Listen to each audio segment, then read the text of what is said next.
Praise the lot. உங்களை விசாரிக்க ஒருவர் உண்டு.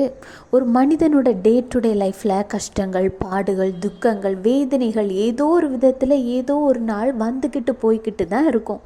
ஆனால் நம்ம சில நேரங்களில் துக்கத்தில் இருக்கும் பொழுது நம்மக்கிட்ட யாராவது ஒரு வார்த்தை ஆறுதலாக பேச மாட்டாங்களா, இல்லை நம்மளை குறித்து யாராவது விசாரிக்க மாட்டாங்களா என ஏங்குகிற நாட்களும் உண்டு.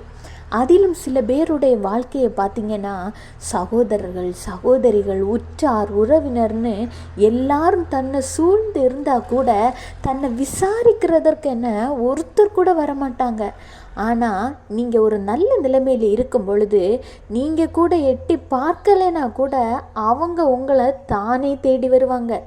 இப்படிப்பட்ட ஒரு மாயையான உலகத்தில் தான் வாழ்ந்து கொண்டிருக்கிறோம்.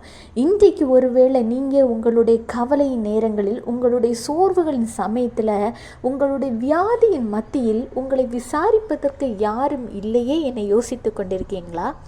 கவலைப்படாதீங்க, உங்களை விசாரிக்க ஒருவர் இருக்கிறார்.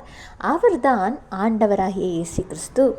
கர்த்தர் சொல்கிறார், 1 பேதுரு 5:7, அவர் உங்களை விசாரிக்கிறவரானபடியால் உங்கள் கவலைகளை எல்லாம் அவர் மேல் வைத்து விடுங்கள்.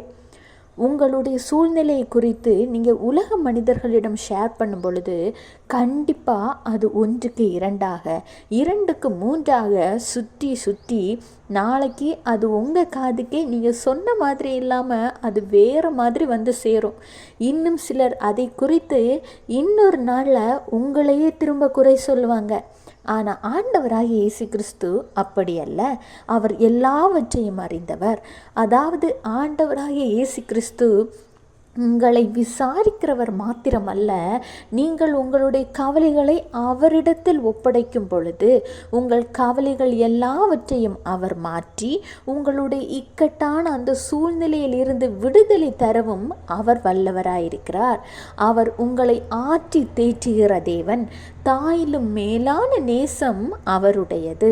ஒரே ஒரு முறை அவருடைய அன்பை நீங்கள் ருசி பார்த்துட்டீங்கன்னா அவரை விட்டு விலகி போக உங்களுக்கு துளி அளவு கூட மனம் வராது.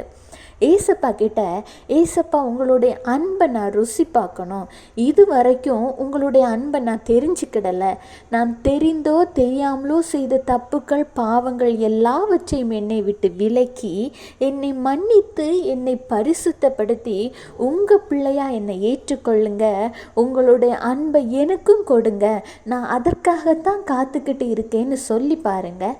ஆண்டவருடைய அன்பு எவ்வளவு விலையேற பெற்றது, எவ்வளவு பரிசுத்தமானது, ஆழமானது என்பதை ஆண்டவர் உங்களுக்கு காட்டி தருவார். Have a blessed day. Jesus bless you.